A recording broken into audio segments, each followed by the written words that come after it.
Hi, ako nga pala si Baron Dian ng Dash 17. Ngayon gagawa tayo ng activity sa navigation. And tulad ni Mon, tamad ako pero may pangarap ako. Kaya tara, samahan niyo ako. Ayun guys, nung mga oras na to is kakauwi ko lang galing school. And ayun, binuksan ko yung gate namin and basura yung nakita ko. Tapos nandiyan si mama naglalaro ng solitaire. And kaya ako napangiti dyan kasi binibigyan niya ako ng pera. Bili ka ba? Gusto ko magmano. Ayan. And umakit na ako sa kwarto. And nakapasok na ako guys. And magbibihis ako kasi pupunta tayo sa Noki Coffee. Doon tayo gagawa ng ating activity kasi gusto ko magkape. Ayan, inayos ko muna yung uniform ko. Naka-earpods pa ako niya, no? Tapos, ayun, magic na wala.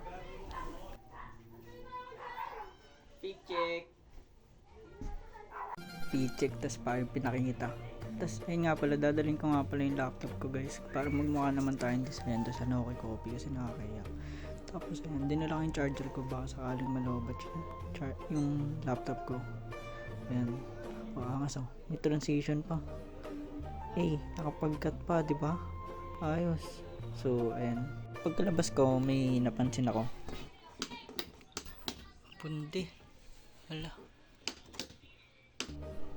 Ayan, bumaba na ako. Tapos muntik na makapakan yung aso kasi yun nasa hagdan. Hindi ko alam kung nakita niyo. Ayan, hinawakan ko.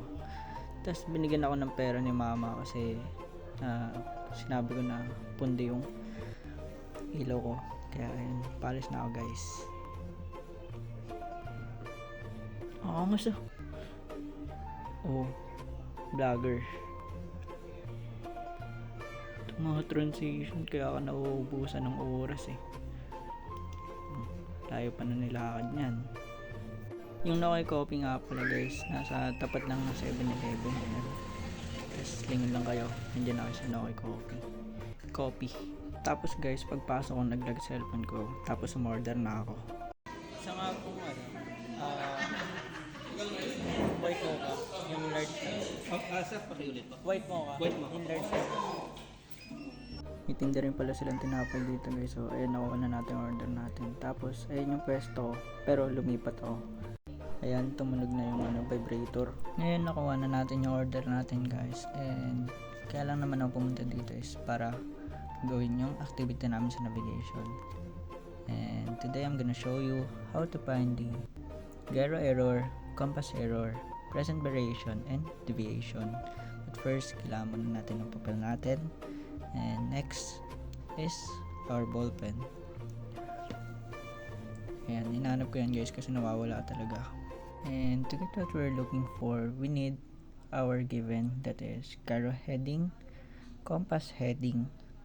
Next is relative bearing or variation, true bearing, and the relative bearing. Tapos kasulat yan guys, tinamad ulit ako. Ayan, ininom ko muna yung in-order kong kape.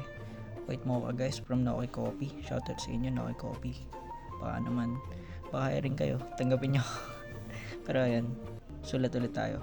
And here's our given. Gyro heading 070 degrees, compass heading 064 degrees, and our relative bearing, that is 225 degrees. And our true bearing is 300 degrees, and our variation is 2.8 degrees, is in the year 2015 with exceeding of 3 minutes west. We're gonna put here what we're looking for, which is gyro error. Next is compass error, and next is our present variation, and lastly deviation. Then after ko magsulat is ayan, minom ako ng uminom kasi tamad talaga ako guys. And shoutout sa iyo sir, thank you, love you sir. Ayan, para makuha yung gyro error kailangan kasi natin gyro heading tsaka relative bearing. Kaso guys, nasulat ko ayan nakita nyo ba, compass heading. So ayan, inulit ko siya guys. Ayan nakakainis siya kasi habol oras, ganun. Ayan, okay guys. As I was saying, to get the gyro bearing, we need is our gyro heading and the relative bearing. Today we're gonna put our gyro heading and then relative bearing. There we go. See, we need is our gyro bearing, which is 070 and 225 degrees. We're gonna add those to get our gyro bearing, which is 295 degrees. And to get the gyro error, we need is, and to get the gyro error, we're gonna compute gyro bearing and our true bearing. We're gonna subtract those two to get our gyro error, and what we have is there. We're gonna subtract there. What we got is 5 degrees, and our prof always say compass best, error west, then compass least, error east. Since the gyro bearing is less than our true bearing, our sign is east. And there we have our gyro error. Now, to get the compass error, what we need to get is our true heading. There we go. We're looking for our true heading. Now we need our gyro error and our gyro heading. There we go. That is 070. Now we're gonna add those up to get our true heading. See? And our true heading is 05 degrees. There we go. And to have our compass error, we're gonna subtract that with our compass heading. That is equal to 064 degrees. 064 degrees.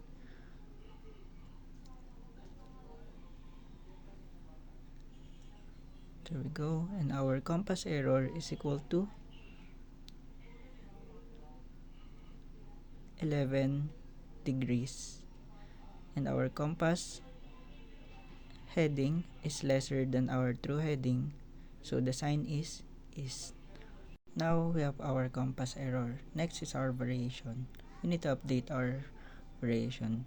So year 2023 minus 2015, we have 8 years.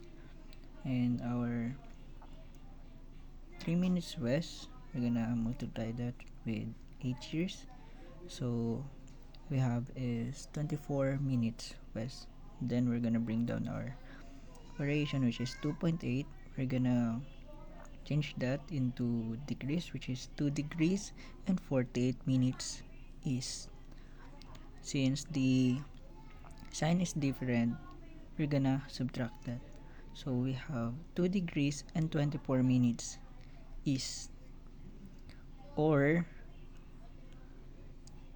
2.4 degrees east. Now we have our present variation, that is 2.4 degrees east. And to get our deviation, we're gonna add those two with compass error. So present variation and our compass error. Now we're gonna put our present variation, which is 2.4 degrees east. To get our deviation, we're gonna change our present variation from east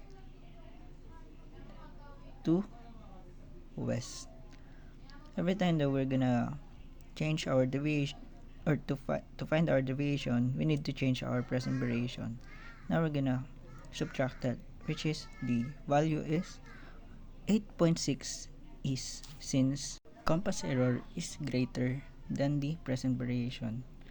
So now we have our deviation, Next, we're gonna find the, or should I say, we're gonna do the correcting and uncorrecting compasses, which is CD, MVT, and the TVMDC. Now we need our compass bearing. To get our compass bearing, we need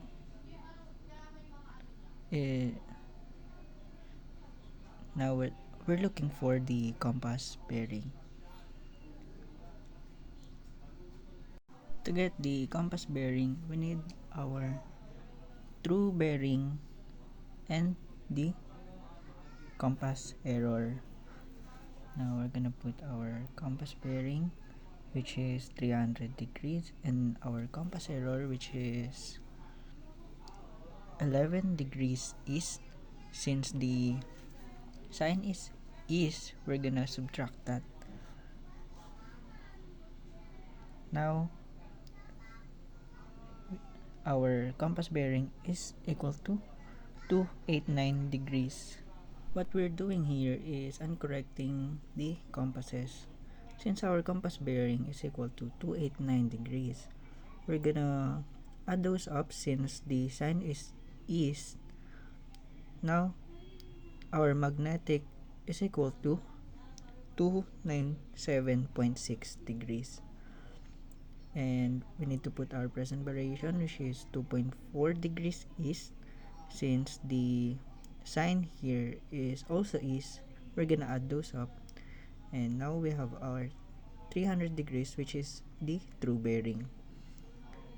And to correct those, from true bearing, which is 300 degrees, and our variation, which is 2.4 degrees east, since the sign here is east, we're gonna subtract that, and our magnetic is equal to 297.6 degrees, and our deviation 8.6 degrees east. Since the sign here is also east, we're gonna subtract those. Now we have our compass bearing that is equal to 289 degrees. That is all for today. Thank you. And ayun, tapos na ako guys. Ayan, nagunat-unat ako. Minom ako kape since ayun nga, medyo nakakapagod. And after nyan, uwi na ako guys kasi napansin ko lobat na yung cellphone ko. And guys, I edit ko na to.